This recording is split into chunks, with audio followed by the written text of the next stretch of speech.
bold, cheeky, flashy, Gallus. Hello and welcome to this edition of the Gallus podcast. My name is Ryan Robertson, your showrunner for the Gallus podcast, and today I'm doing the thing I did last year, which is sit down and predict Wrestlemania 42. Way too far in advance. Last year I predicted Wrestlemania 41 and I was quite far off, although I think I still prefer my card, minus what I did with John Cena and what actually happened with John Cena. John Cena being world champion and turning heel is still the best thing I think I've ever witnessed in professional wrestling. Why is there a wrestling letterbox now called Dropkicked? These are the questions of the day, but it's not the big question. The big question is, of course, what is going to be the match card for WrestleMania 40 to about 1 year in advance. I've gave it a go, and I think I might do better than I did last year. One of the big problems you have is you want to get everyone on the show. So that's what I've done. And anyone that's not on the show is probably because I don't like them, or I will explain to you where they are and why they are not on the show. I've tried to boil it down to as many, because the best part about WrestleMania is big blood feuds that have been going on for ages. So I've tried my best to incorporate lots of those, but also multi-man chaos. So I've got a decent mix of both. The WrestleMania this year, I believe, was 8 matches and 7 matches. I've got 2 sets of 8 matches for the show.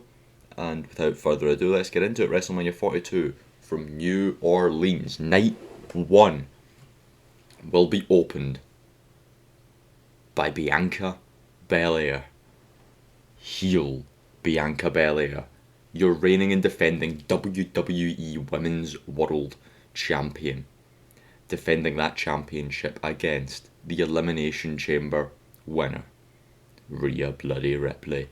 Because it's what she does. She wins elimination. This is actually the inverse of last year. Rhea was champion, Bianca won the Chamber. I did think about adding Io and just doing it again, but no, I think it's time we get the singles match between the two. So Bianca Belair wins the WWE Women's Championship from Jade Cargill at SummerSlam. Jade Cargill, who probably kills Tiffany Stratton at, Backlash. Backlash has already happened by the time this released, by the way. I recorded it before Backlash. Just note that's my prediction. Anyway, Bianca becomes the Women's World Champion, beating Jade Cargill at some point, and she has that big match with Rhea Ripley. It'd be a bloody class affair, and honestly with this one, I think you keep heel Bianca and give heel Bianca the win over Rhea Ripley. What better way to establish heel Bianca than have her beat the bloody Rhea Ripley? And also there's no better way to open a WrestleMania than with a banger match featuring Bianca Belair or Rhea Ripley. They're really good at doing that. Now we come to where I get into one of my first major issues with this. A lot of people that I like got left off of WrestleMania's card this year. And a lot of people have bloody debuted and arrived taking up spots. I want all of the people I like to have spots on the show. So that's what we're about to get into. Night 1 is kind of all of the people I like I want to have spots on the show. Match card, kind of. Our next match is Killer Cross. Now going by Killer Cross. He's bald and he is slaughtering men by the dozens. Finn Balor, he's fucking dead. Just all of these people carrying in Killer Cross have been on a warpath through. Yeah, Uncle Howdy, Cross beats you. Cross just destroys everyone and becomes the kind of top spooky bitch on Raw. Meanwhile, the top spooky bitch on Smackdown, Aleister Black, is taking out people left, right and centre. Karrion Kross, if I have my way, is unbeaten for the rest of the year. The second he shaves his head, which I hope is soon, he comes back unbeatable. Aleister Black, don't lose a singles match. He has the best of fucking 7 series with Carmelo Hayes and just wins 4-0. He dominates everyone. Aleister Black has a Velveteen Dream-like feud with Carmelo Hayes as well. You know, like, I acknowledge you, the Velveteen Dream, Carmelo Hayes, just so we can reuse that clip, but with someone else. That's going to do big things for Carmelo Hayes. Aleister Black and Cross come face to face at the Rumble, and they have that match at WrestleMania. And you know what? This is when we push one of them to the stratosphere. We take one of these men and say, right, you are now in the main event scene. And we're going to give it to Aleister Black. We're going to put Aleister Black in the main event scene. Cross can go away and do some more character work. Aleister Black needs to be an unbeatable monster. Especially with where the world title scenes are heading. Aleister Black will beat Karrion Kross. Your next match, we are going to have a little bit of the Dangerous Alliance, a little bit of Seth Rollins, Paul Heyman's faction in action. Accompanied to the ring by Paul Heyman, it's a tag team match. We have Braun Breaker teaming with his partner in the Dangerous Alliance, Jeff Cobb. I think it's a perfect addition to the faction, Jeff Cobb. And then maybe one more guy, kind of like a young guy, an Austin Theory type lad. Something like that. Please don't be Austin Theory. I'll cry. But I think Cobb and Breaker, they're not the tag team of the faction, they're both singles wrestlers. Jeff Cobb, your mid-card guy, and Braun Breaker, your upper echelon guy. And you'll see that this is not a throwaway tag match when you see who they're against. Seth Rollins, Jeff Cobb, and Braun Breaker and their other one are going to be targeting Gunther.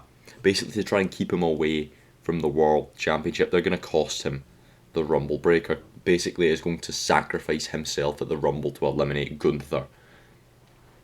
Or Jeff Cobb sacrifices himself to eliminate Gunther. We get the singles match Breaker Gunther at the prior pay-per-view, but Jeff Cobb just gets involved and it's a bit of a schmoz, only for Ilya Dragunov to make the save, and that's where we get our tag match, Jeff Cobb and Braun Breaker versus Gunther and Dragunov, and it's 10 stars all round. You give the win to the Dangerous Alliance, you absolutely do. You have Dragunov go for a cool move and Braun Breaker spear the living daylights out of him, and Breaker and Cobb win.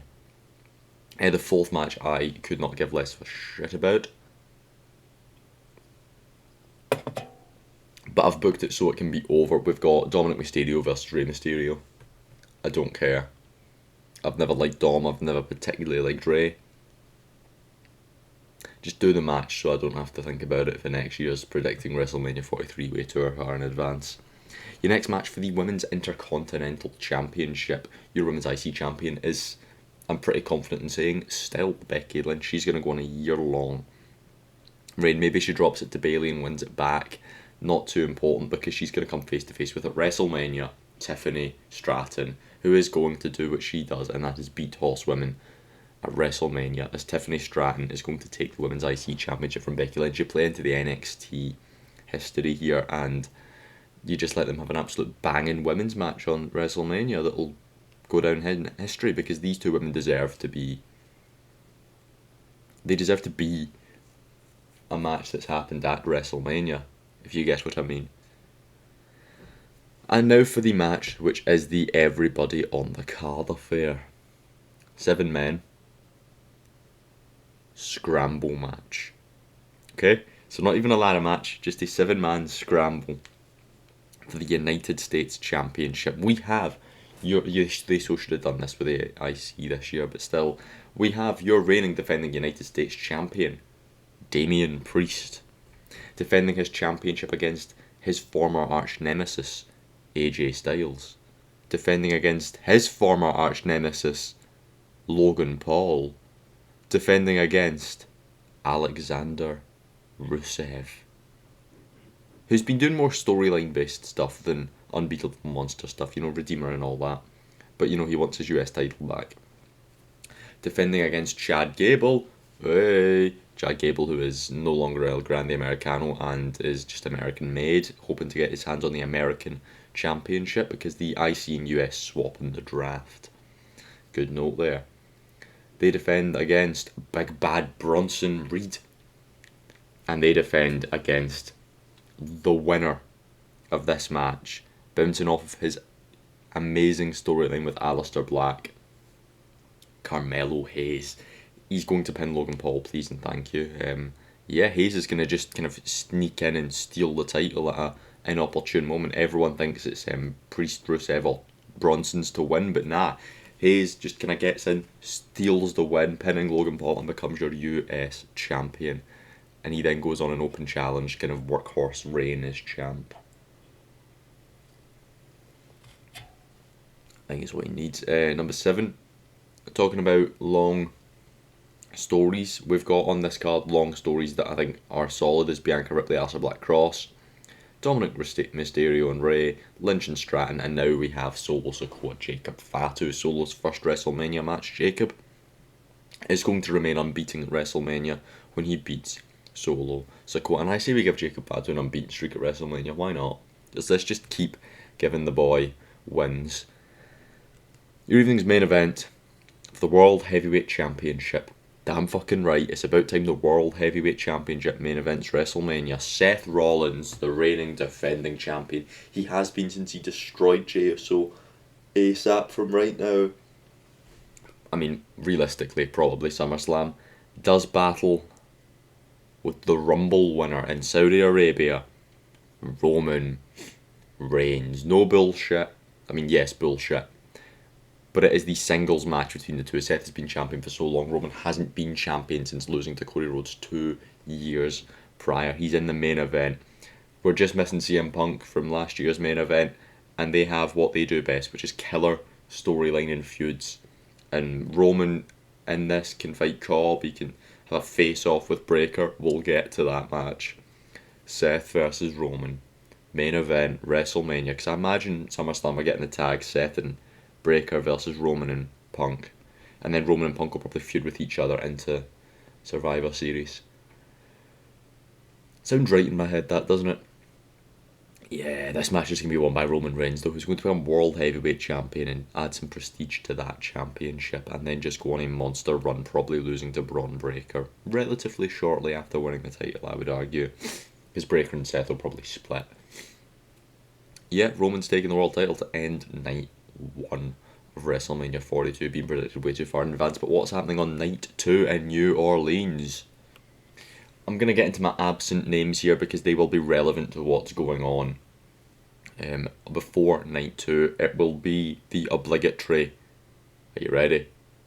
NXT Stand and Deliver. And there are some names missing from night 1 and night 2 that you might think would have been on the card, but they alas are not. We have Ricky Saints. He will probably be... NXT Stand and Deliver is built around kind of end of an era of NXT. We are going to have Ricky Saints on the show, doing Ricky Saints stuff. You know, he'll have his kind of final match before being called up. We will have Stephanie McCool and Jordan Grace. Jordan Grace, I imagine, is women's champion in NXT at this point, and she is going to put over someone on her way out. I'm not quite sure who that is yet. Potentially Zarya. Stephanie McCool will also have her final match down in NXT before being officially called up. She's kind of been doing what Roxanne Perez has been doing this year, which is kind of doing a bit of both. She's been in the Rumble, she's been in the Chamber, even. But she was no match for Rhea Bloody Ripley. Did Rhea win the Chamber? Yeah, Rhea won the Chamber. Yeah, we've been over this. We're going to have a final match between Trick Williams and Ethan Page. And your main event is going to be Obafemi defending his NXT Championship against the now WWE contracted Joe Hendry. And why don't you just do it? Why doesn't Joe Hendry beat Obafemi? I originally considered having Joe Hendry versus Ethan Page on WrestleMania, as Ethan Page being a member of the Dangerous Alliance doing an open challenge, Joe Hendry making his debut and answering it and winning to get his kind of win back from last year. Also, Trick Williams gets called up and goes into a US title feud with Carmelo Hayes, or joins Carmelo Hayes once again, and you just do the story again. I think that'd be nice. Quick stop to take a drink of Pepsi Max, and we are in with Night 2's opening contest for the Smackdown Tag Team Championships. They should not have been cut from this year's show. In a 4-way tag team match, we have the Lucha Brothers defending the tag team championships. It's Penta and Phoenix doing battle with the Motor City Machine Guns, Fraxium, and the Gorillas of Destiny. Yes, because G.O.D. need a Mania match. I will not stop until G.O.D. get a Mania match. Fraxium are the standouts, as well as the Lucha Bros, but it is going to be a G.O.D. because I love Tama Tonga so much, and they hopefully both will be back from injury at this point. And also they're the heels. I feel like they should get the win. G.O.D. take the championships. But the next match is one of the ones I'm most excited for.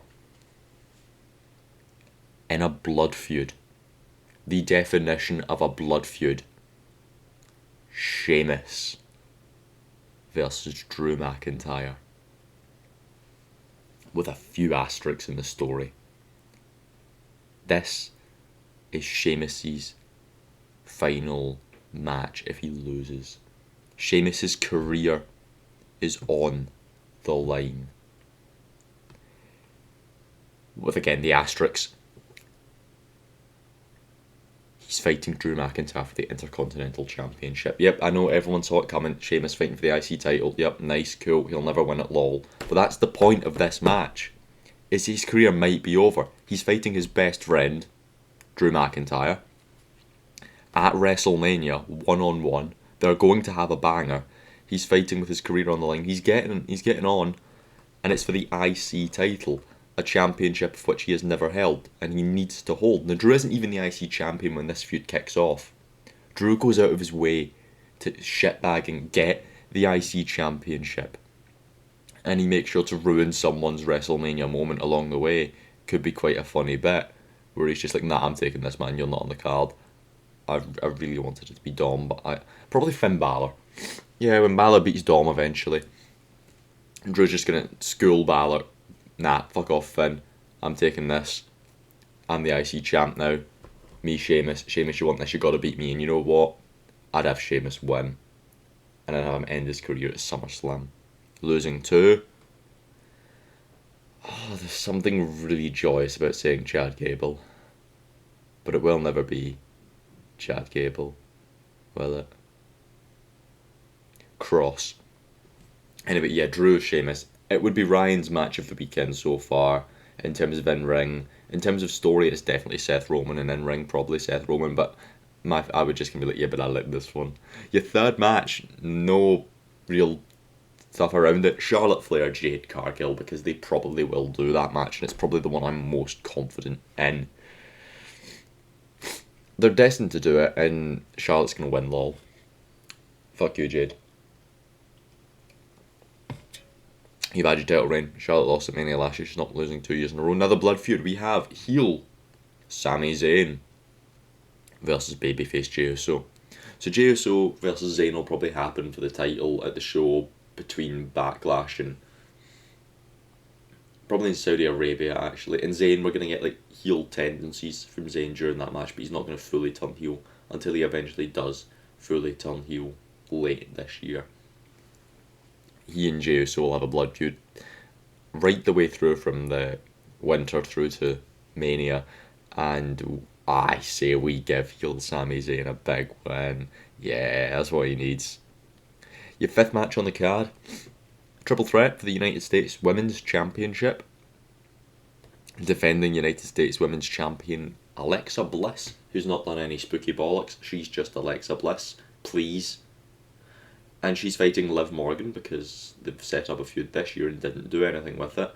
And Io Sky, because Io needs to be in every triple threat match ever. And Io needs to win every triple threat match ever. Io takes the Women's US title and does good wrestling. For your Women's World Heavyweight Championship, we have your Women's World Champion, the lady who will beat Io at some point over the next year, Roxanne Perez. After Evolution, I think we get Io Vacour. Io wins. Perez beats her after that, and she's defending against the Women's Royal Rumble winner, Julia. A name that you thought had been absent so far. Nah, she wins the Women's Rumble. She fights Roxanne Perez, and she wins the Women's World Championship, setting us up for either the main event of Evolution next year or the main event of SummerSlam Night 2. Okay? SummerSlam Night 2. And Julia versus Vacour. Just basically what NXT's doing now. We're doing that in the main roster next year and the year after. Suits me. And your semi-main, Randy Orton versus Kevin Owens. I hope Owens is back, and I hope they get to finish this story. And I don't even know if I'd have it be heel versus face, like Warring Owens versus Warring Orton. I don't know if you bring it back and do a turn. Actually, that's what you do. Orton goes heel. and Owens is the super over babyface, and Orton teases the punt. Like, Owens comes back to announce his return and he just gets punted by Orton, and we do a kind of double turn for the two lads. And of course, Owens is going to win, beating Randy Orton with the package pile driver at WrestleMania. Mr. WrestleMania, Kevin Owens does his thing, which means you know the main event. You know exactly what I'm about to say, but I'll say it to you anyway. Your Elimination Chamber winner, CM Punk, because he ain't going to Saudi. Main event's night 2 of WrestleMania. It was teased 2 years ago before the Rumble. It was teased a year ago before the Rumble. It was going to be teased next year before the Rumble, against the man who ended John Cena's run at the final pay-per-view of this year.